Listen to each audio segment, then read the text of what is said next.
Hi guys, are you ready for the next story? Yes! Let's go, let's go, let's go, let's go, let's go! The Little Engine That Could goes on a class trip. Written by Monique Z. Stevens, based on the original story by Watty Piper. Illustrated by Jose Maria Cardona.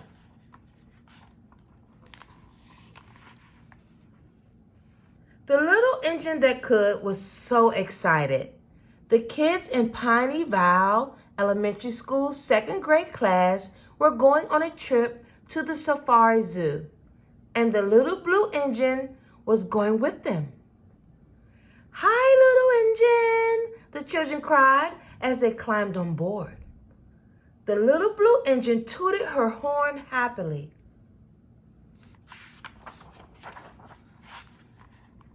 When they arrived at the Safari Zoo, the zookeeper, Sally, came out to greet them.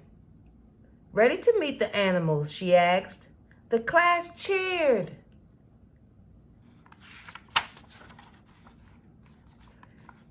They visited the monkey forest. Apes and gorillas lumbered around, and monkeys of all kinds swung from tree to tree. One naughty monkey even swiped their teacher, Mr. Beasley's hat.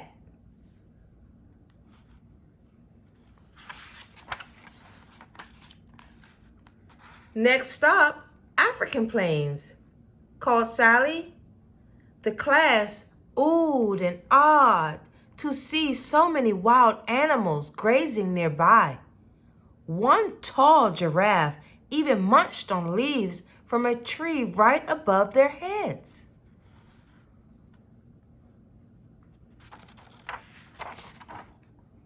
Suddenly, one of the zoo workers drove up to them. "Sally, I've been looking all over for you," he cried. "Reba's baby Lulu wandered away from the herd. She's been missing for hours." Reba was a big gray elephant. Her baby Lulu was only a few days old.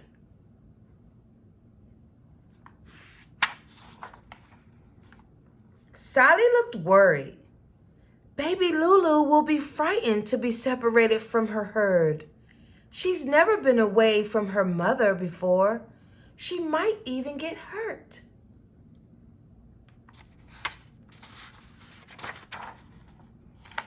The children gasped. "How are you going to find her?" asked one little boy. Sally looked at the zoo worker. "Max, you take the Jeep and search the south side of the park. I'll look for Lulu in the forest. Little engine, do you think you can help us find her?" The second graders looked at the little engine, holding their breath.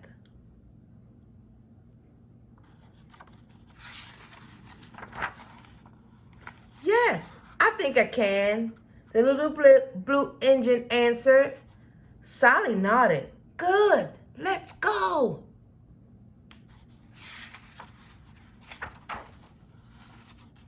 With Sally as her guide, the little engine chugged around the grassy field into a thick jungle of trees.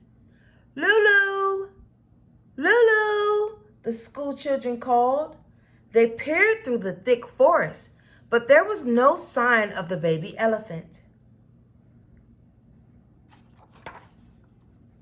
After the class had been searching the woods for over an hour, the zoo worker Max came driving up to them in his Jeep. "I've searched everywhere else in the park, and I'm sure Lulu's not there," Max told Sally. "She has to be somewhere in this forest." Sally frowned. "That can only mean one thing. Lulu's scared, and she's hiding."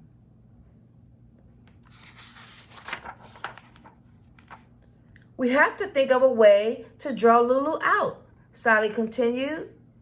Everyone got quiet, thinking.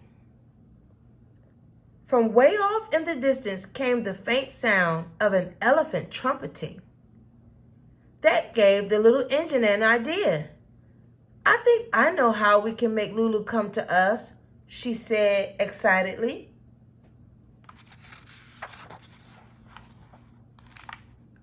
As everyone watched, the little engine that could took a deep, big breath. Then she blew her horn slowly so that the sound came out deep and low. It sounded just like an elephant trumpeting. "Good idea, little engine," Sally cried. "But would it work?" Just then, Lulu came crashing through the trees. It worked!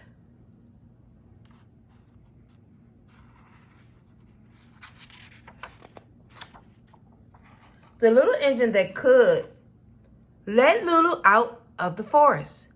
The little blue engine blew her horn deep and low, and the baby elephant trumpeted back, all the way back to the elephant herd.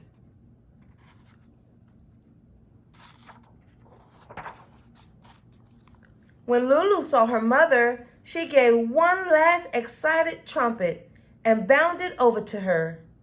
The whole class cheered to see the baby reunited with her mother. "Hooray for Little Engine! We knew you could do it," said Mr. Beasley. The little engine that could blushed. But the teacher wasn't done.